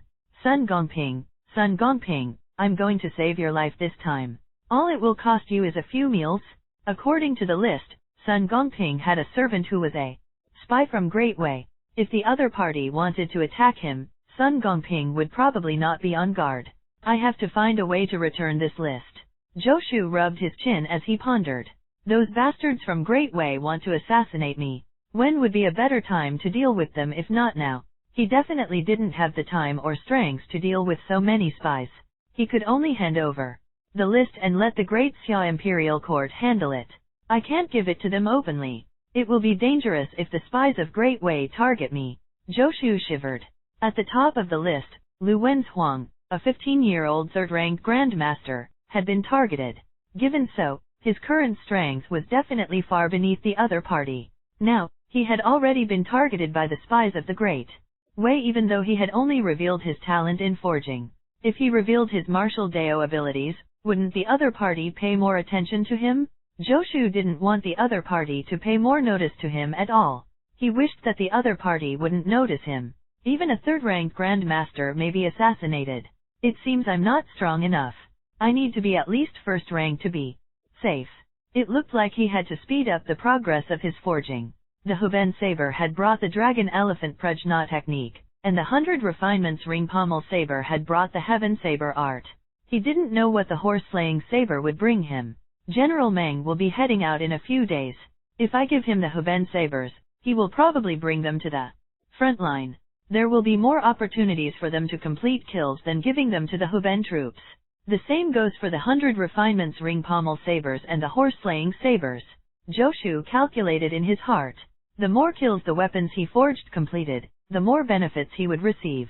He was now thinking that the weapons he personally forged had to be handed over to the combatants in the future. For Imperial Guards like the huben troops, there weren't many opportunities to kill enemies, so giving them weapons was a waste. Forging could not be rushed, but the matter of the name list could not be delayed. Joshu looked at the name list again, memorized its contents, and rolled it up. After some thought, he changed back into his bloody clothes and covered his face, revealing only his eyes. Then he opened the window and jumped out. Although it was already nighttime in the huben troops' camp, the place was brightly lit. All of the huben troops were brimming with killing intent. Fast horses galloped out of the camp as military orders were issued from Cheng Wanli's tent. The huben troops had just been established, and they had already failed their first mission. How could Cheng Wanli, who had just become a ranked martial artist, endure this? He mobilized everyone in the huben troops and went around to capture traitors everywhere, according to the news from the Divine Constable Bureau. General, I remember there are still a few people. Cheng Yang had seen the name list. Although he didn't remember much, for those he did, the huben troops had already sent people over. These people are all ranked martial artists. The huben troops won't be able to handle it, Cheng Wanli said in a deep voice. The Divine Constable Bureau has already sent people. If necessary, the demon executing and fiend eradication armies will also send people to assist. Unfortunately, we don't know where that senior is. Cheng Yang sighed. Senior has helped our huben troops many times, so he must be a senior of great xia. If we can find him, he will definitely return the list to us. Cheng Yang's face was full of respect.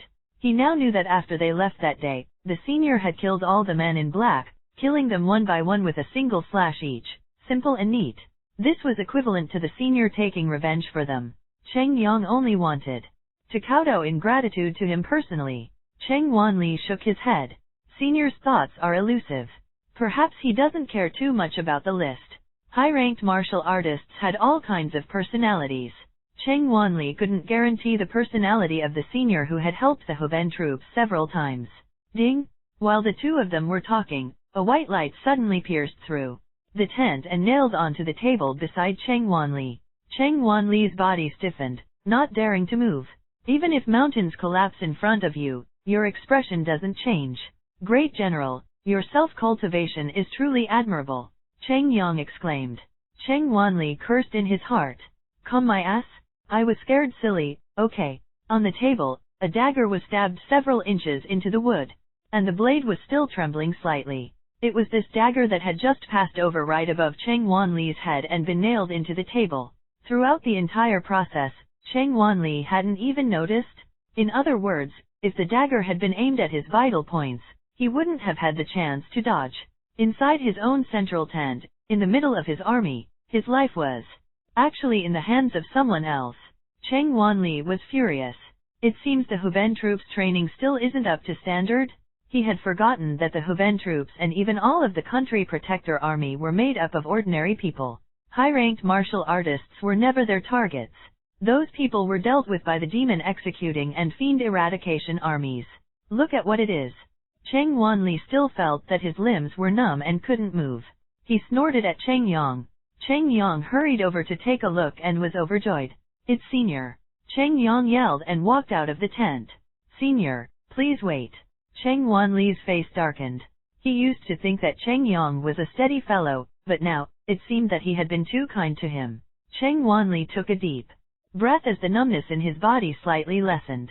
He reached out and picked up the thing that had been stabbed into the table with the knife. With just a glance, Cheng Wanli's expression changed drastically. Guards, mobilize the entire camp. We are entering the city tonight. The main camp of the huben troops was outside the capital. The city gates were now closed, but Cheng Wanli couldn't wait for dawn. He had to enter the city immediately. If he didn't hand this thing over to the emperor, he wouldn't be at ease. As Joshu watched, groups of soldiers leaped out from the huben troops' camp. Leading them were Cheng Wanli and Cheng Yang. Joshu smiled. He retired from his responsibilities and left without claiming any merit or fame. When Joshu woke up, he felt refreshed. He first forged a horse-slaying saber to lift his spirits and then went to have breakfast. Of course, he didn't forget to visit Zhang Yaibei and the others and encouraged them in passing. It was already late in the morning. When he returned to the 0th workshop, there was someone standing at the door. "Greetings, Grand Minister." Joshu cupped his hands in greeting. "Grand Minister, how did you have the time to come here? Had I known you were coming, I would have waited here." Ever since last time, Joshu hadn't seen Yinhuo for a very long time. As the Grand Minister of the Forging Division, Yinhuo didn't bother with the trivial matters in the workshops, and the workshop superintendents didn't report to her directly. The Grand Minister of the Forging Division was the superior of the superior of the workshop superintendents. Yinhuo nodded non-committally and examined the workshop with interest. She was sizing up the 0th workshop, but Joshu was sizing her up. Yinhuo was wearing a light green dress today. Her long hair was tied up simply behind her back, and her temperament was like that of a fairy. As she stood there, even if she didn't speak, it still looked like a beautiful painting. "I heard from the craftsmen in the Ministry of Works that the construction of the 0th workshop cost more than 3,000 taels. The Forging Division only gave 1,000 taels of silver for the construction expense of workshops. In other words, the cost had exceeded it by 2,000 taels. Grand Minister, as the saying goes, if you want to do a good job, you must first use your tools. If this workshop is built well, the mood of the forging apprentices will be much better, and the efficiency of their work will naturally be much higher," Joshu said unhurriedly. "That's why I feel that there was a need to spend this money. Besides, I was the one who paid for it. There was no need for the division to pay. It should be fine, right? It's not a big problem." Yinhuo turned around and looked at Joshu with a spirited gaze, sizing him up. Her gaze made Joshu a little uncomfortable. "Grand Minister, why are you looking at me like that? I washed my face this morning." Yinhuo pursed her lips imperceptibly. "You are now the superintendent of a forging division workshop, not a forging apprentice. You can be considered someone of status." Joshu, he was baffled and didn't know what Yinhuo meant. "As a workshop superintendent, you don't even have a servant by your side. If word gets out, others will think I, Yinhuo, am abusing my subordinates." Joshu was even more stupefied. A mere workshop superintendent needs a servant? Xiao Zongshui and Li Hongyuan don't seem to have anyone serving them. That's not right. There do seem to be odd job workers in their workshops. Could the Grand Minister even manage such a trifle and assign an odd job worker to me? He was puzzled when he heard Yinhuo continue. "Hey Tang, from today onward, you will stay in the 0th workshop and serve Superintendent Zhou." Chapter 49, Horse-Slaying Saber completed. A kill translator, Atlas Studios editor, Atlas Studios. "Hey Tang, from today onward, you will stay in the 0th workshop and serve Superintendent Zhou," Yinhuo said lightly. Then Joshu heard a clear voice. "Yes, Your Highness." Only then did Joshu notice that there was a pretty little maid-servant behind Yinhuo. The little maid looked around 15 or 16 years old, about the same age as Yinhuo. She had a snow-white complexion and a pretty face. In Joshu's previous life, she would be the school belle of a high school. How could she be a servant? When did the Forging Division's workshop have maids? He had never seen Xiao Zongshui, Li Hongyuan, or the other senior superintendents use maid-servants in their workshops. As for whether they had maid-servants their residences outside, Joshu didn't know.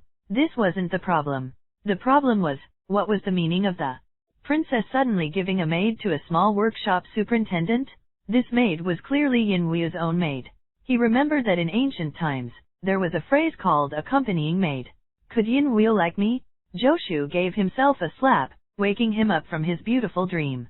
What am I thinking? Other than being a little handsome, what else could make others like me?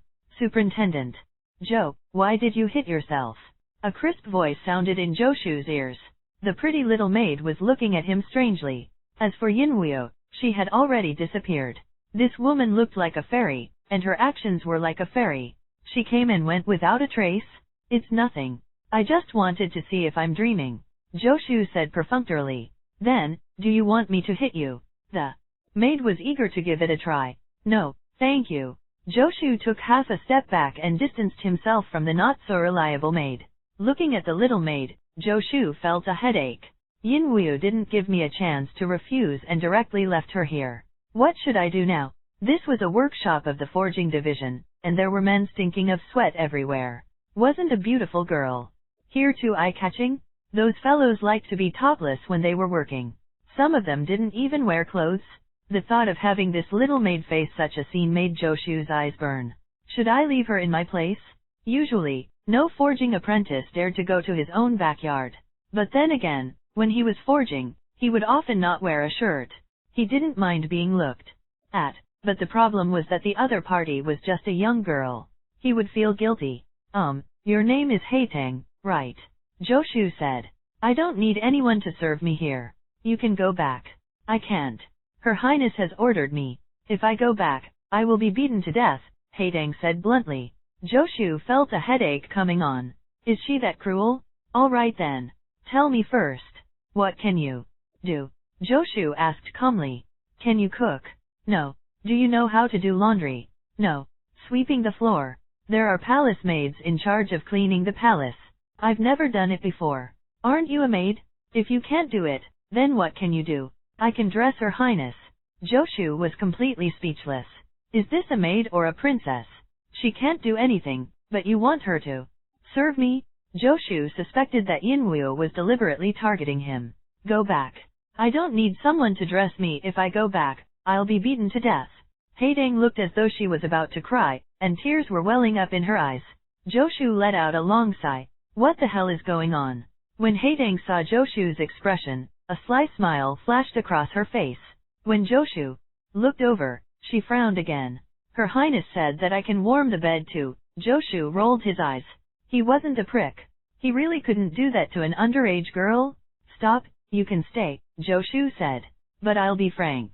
The conditions here are incomparable to those in the palace. If there's nothing important, stay in the backyard and don't come out casually. Recently, Zhang Yibei and the others wouldn't be working at the 0th workshop. At most, he would just forge in the factory. No, Her Highness said that I have to follow you. I have to serve you closely, Haitang said. Will you follow me if I take a bath or go to the toilet? Joshu was speechless. I'll guard the door. Haitang blushed slightly, but she still spoke. Joshu was really speechless. Is she here to serve me? Or to monitor me? Has my successive creation of new weapons finally attracted the attention of the higher UPS? But that's not right either. With Yinwu's identity, if she really suspects me, she could just capture me and torture me. Sending a delicate little maid over, isn't she afraid of me hitting her? Bah, I'm not a dog. Joshu rubbed his chin and sized up Haitang. He felt something was off. Could Yinwu have realized my genius and want to use a beauty trap to tie me down? If you want to use the beauty trap, you can do it yourself. It will be several times more effective than using this little maid. Follow me if you must. But I'll be frank with you. When I forge, you must stay far away from me. Otherwise, I won't be responsible if the hammer injures you. Joshu said in annoyance. Haitang blinked. Don't worry. It won't hurt me. I'm very quick-witted. In an ordinary alley in the capital of Great Xia, amid the screeching of wheels, a greenish-gray carriage slowly entered. The person driving the carriage was a middle-aged man with a common face. The man had a bitter expression, and the wrinkles on his face seemed to be carved by a knife. The carriage stopped, and the coachman turned around and whispered to the carriage, "Young master, we're here. San, you've been with me for 12 years. I'm old and no longer a young master." A sigh came from the carriage. 12 years, 9 months, and 8 days. Young master is young master. No matter how old you are still young master, the coachman said. 12 years, 9 months, and 8 days. It turns out that every day you spend by my side is so torturous. The voice in the carriage was full of emotion. You must have been counting the days, right? The coachman's eyes flickered. He slowly straightened his back. A moment ago, he was still an honest coachman. But now, he seemed to have changed into another person.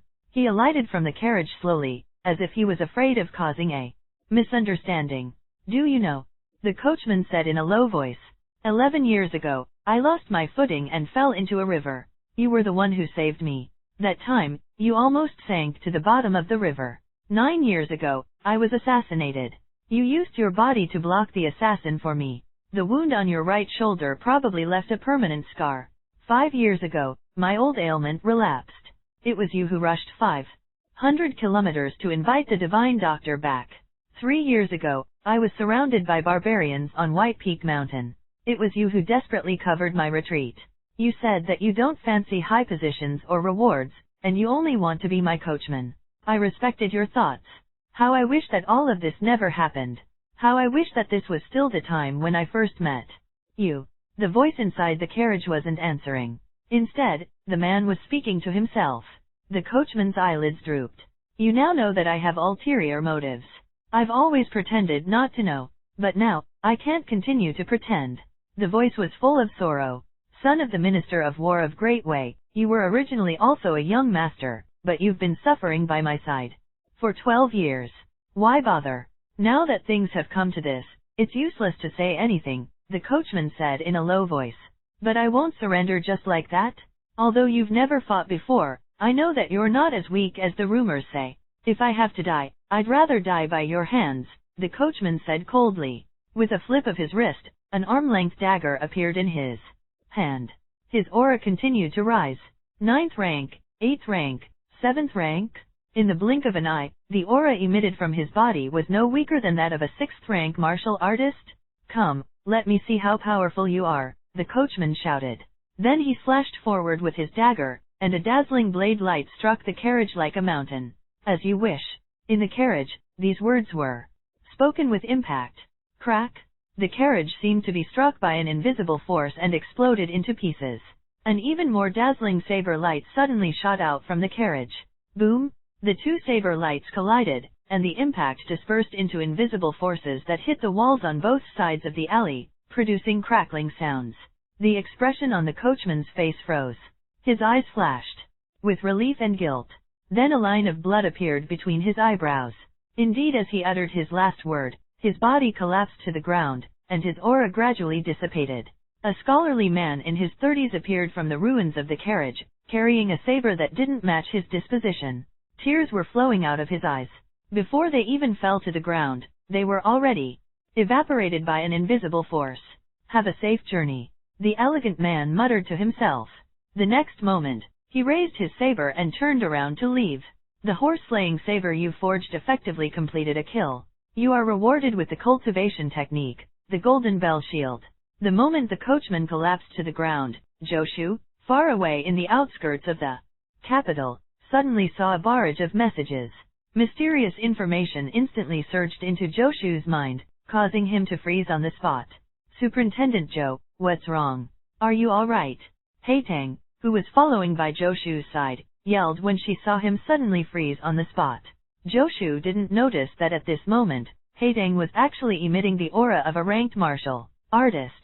Her gaze instantly became incomparably sharp, and 2 daggers appeared in her hands as she looked around vigilantly.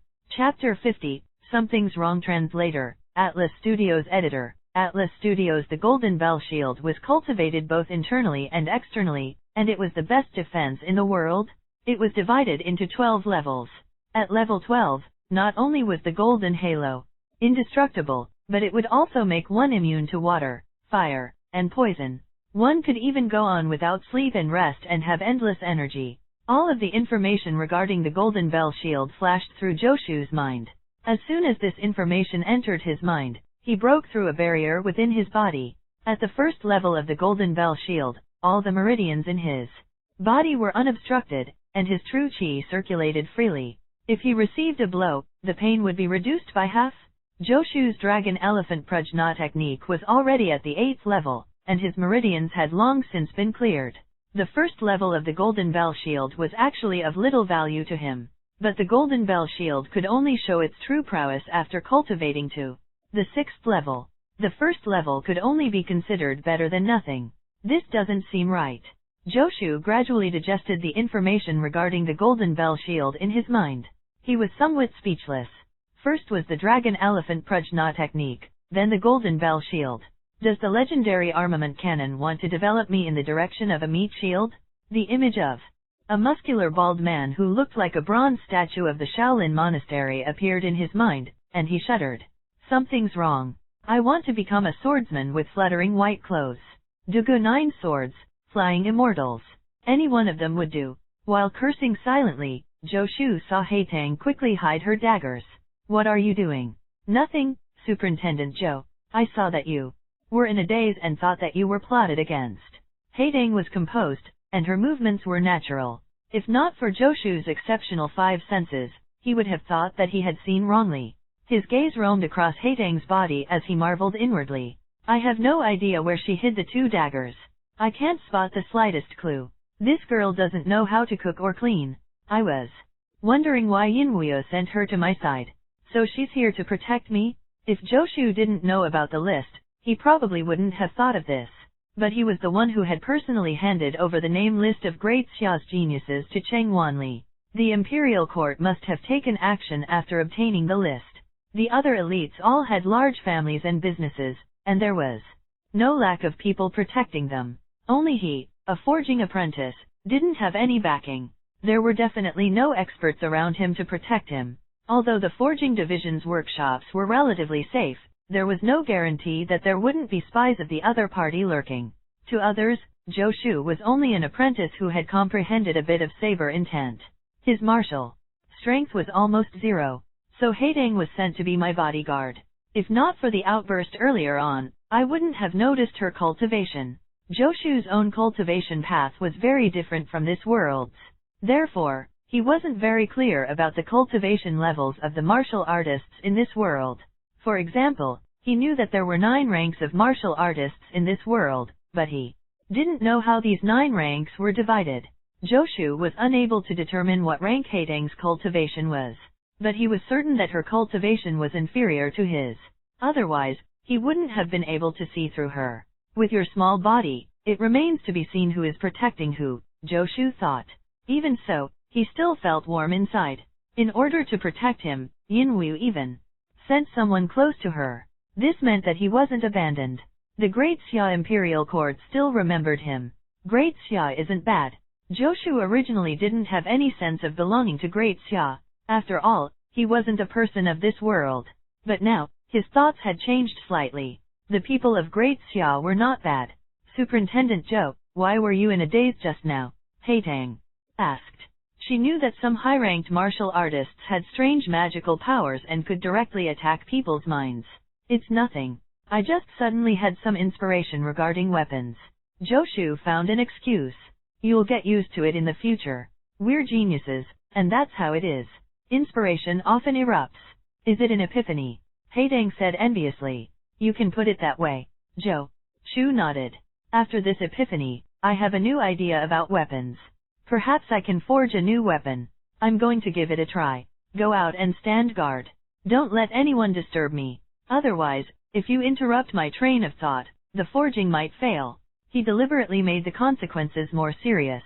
In front of Haitang, Zhou Shu wouldn't dare to unleash his full power. If Haitang saw how fast he forged, what would happen? Zhou Shu didn't forget the name list. He had already made his name on the list after revealing his talent for forging. His martial Dao cultivation couldn't be exposed.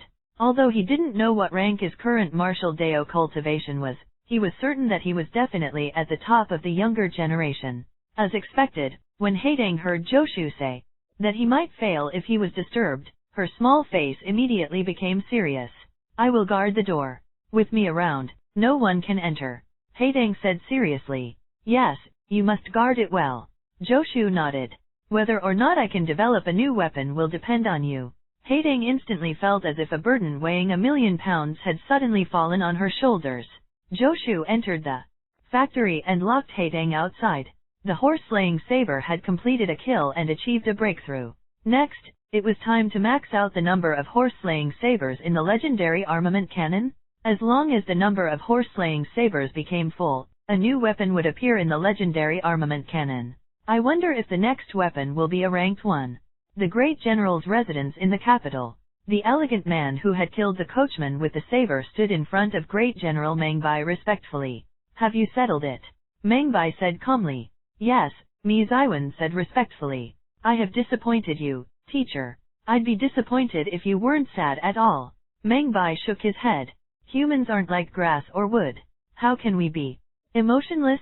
After all, you two have been together for more than 10 years. I should have realized his identity a long time ago, but I was unwilling to believe it the entire time. That's why I ended up in such a state. Mi Zaiwen smiled bitterly. Your temperament is still not decisive enough, Meng Bai said. You will come with me on the expedition this time. If you still can't change this bad habit, then in the future, it might be better if you devote yourself to books. Mi Zaiwen's face froze. He naturally understood what he was saying. To devote himself to books meant that he would no longer have to lead soldiers to war. I understand, Mi Zaiwen said seriously. That's enough. There's no need to put on such a straight face, Meng Bai said. Leading soldiers into battle isn't a good thing either. Don't stay at home and let your thoughts wander. Help me do something. I await your instructions, teacher, Mi Zaiwen said seriously. In this expedition, apart from the usual military supplies, I also asked the forging division to supply 3,000 huben sabers, 1,100 refinements ring pommel sabers, and 500 horse-slaying sabers. I'll leave these weapons to you. You can figure out how to play their greatest role on the battlefield. Now, go to the forging division and urge them to see if they're finished. Also, pass the beginner martial arts secret manuals that I asked you to collect previously to the superintendent of the 0th workshop. A strange look flashed across Mi Zaiwen's eyes. I was wondering why teacher asked me to collect beginner martial arts secret manuals.